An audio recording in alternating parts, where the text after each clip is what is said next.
भाजपा हटाओ महंगाई हटाओ प्रतिज्ञा यात्रा के जरिए कांग्रेस पार्टी के 170 सरोजनी नगर विधानसभा के प्रत्याशी रुद्रदमन सिंह और बबलू सिंह ने बंथरा में आयोजित एक सभा में भरी हुकार। कांग्रेस पार्टी के प्रतिज्ञा पत्र में बिजली का बिल हाफ, किसानों का ऋण माफ, 20 लाख को सरकारी रोजगार, छात्राओं को स्मार्टफोन और स्कूटी देने जैसे बड़े बड़े वादों ने विपक्षी दलों में खलबली मचा दी है। और वहीं इस सभा में कांग्रेस पार्टी के वरिष्ठ नेता पीएल पुनिया मुख्य अतिथि के रूप में शामिल हुए और भाजपा पर जमकर हमला बोला और कांग्रेस पार्टी की प्रतिज्ञा पत्र में किए गए वादों के विषय में लोगों को बताया। आइए हम आपको दिखाते हैं इन सब पर कांग्रेस पार्टी के वरिष्ठ नेता पीएल पुनिया और सरोजनी नगर 170 विधानसभा के प्रत्याशी बबलू सिंह का क्या कुछ कहना है।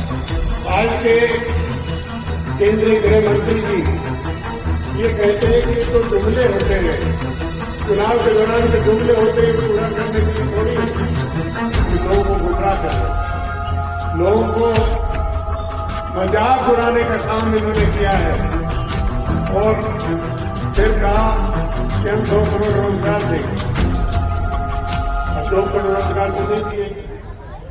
देखिए, हमारे राष्ट्रीय महासचिव श्रीमती प्रियंका गांधी जी के द्वारा कुछ प्रतिज्ञाएं घोषणा पहले कर दी है।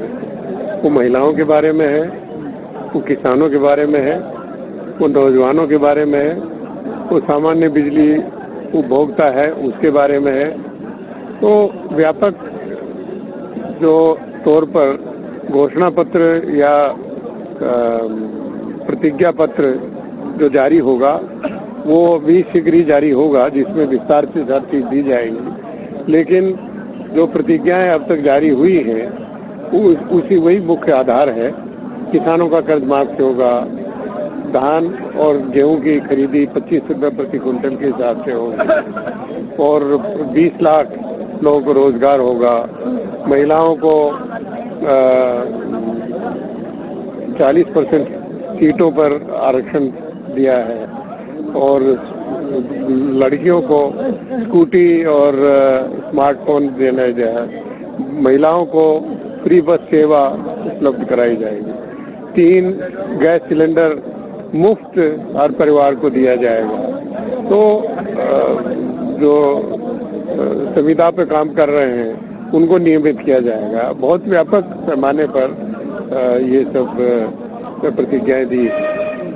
लेकिन इस प्रतिज्ञा पर ये आरोप भी लगता रहा कि जिन राज्यों में भी आपकी सरकार है उसमें किसी को स्मार्टफोन या जो है स्कूटी नहीं दी जा रही, तो आप कैसे करेंगे?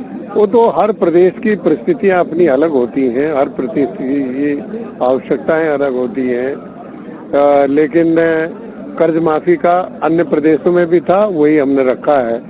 जो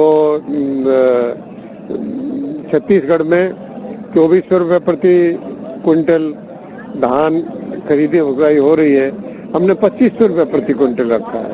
तो ऐसा नहीं है, जो आवश्यकता है उसके हिसाब से ये प्रतिज्ञाएं रखी गई।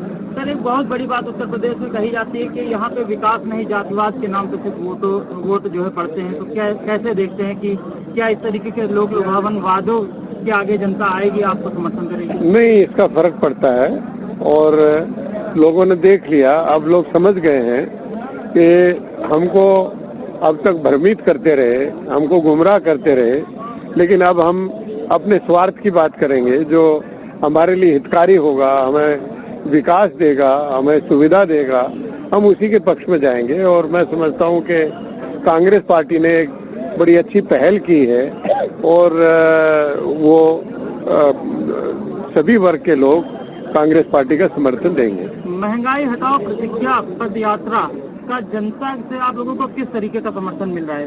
बहुत जबरदस्त रिस्पॉन्स है। आज देखा, लोग आए हैं, बैठे हैं और कुछ लेट हो गए तो फिर भी वो बैठे हैं। जो पद यात्रा निकल रही है उसमें भी बड़ा अच्छा रिस्पॉन्स है। लोग चाहते हैं कि महंगाई खत्म होनी चाहिए। बहुत से लोगों का बजट पूरी तरह से डगमगा गया है। जो मिडिल क्लास के लोग थे वो नीचे निम्न वर्ग के लोगों में सम्मिलित हो गए हैं आय की दृष्टि से। और हर व्यक्ति, चाहे वो मिडिल क्लास का हो चाहे वो लोअर मिडिल क्लास का हो और लोअर क्लास का हो, हर व्यक्ति महंगाई से दुखी है और दुखी इस महंगाई से निजात पाना चाहते हैं, तो लोग समर्थन कर रहे हैं। सर, इस बार उत्तर प्रदेश में कितनी सीटें? देखिए, ये कोई ज्योतिषी नहीं हम, लेकिन हम डेफिनेटली हम ये कह सकते हैं कि बहुमत हमारे साथ रहेगा। धन्यवाद। मुद्दा तो पूरे देश में है, यहाँ का रोजगार जा रहा है, सब रेल से लेके हवाई जहाज से लेके अस्पताल से लेके रोड से लेके सब बिका जा रहा है, सब प्राइवेट में दिया जा रहा है और सरकारी नौकरी रही नहीं जाएगी, सब संविदा कर्मी और ठेके पर सब है। अगर सरोजनी नगर क्षेत्र में अगर आप देखें तो किस तरीके के भी आप समस्याएं देख पाते हैं? सरोजनी नगर क्षेत्र आप जो है कई बार निर्दलीय लड़े, तो किस तरीके की समस्या देखते हैं कि जिनसे लगता है कि जनता को निजात मिलनी चाहिए? सबसे ज्यादा मेन समस्या तो भ्रष्टाचार की है। थाना, ब्लॉक और तहसील, इससे गरीब आदमी त्रस्त है, आम आदमी की तो सुनी नहीं जाती। सबसे मेन मुद्दा भ्रष्टाचार का है, जो हमारा सरोजनीनगर में मैं देख रहा हूँ। सामंतवादी व्यवस्था चल रही है, जिसको कभी कांग्रेस ने खत्म करने का काम किया था, वो सामंतवादी व्यवस्था फिर आ गई है 15 साल से, उसको खत्म करने का काम किया जाएगा।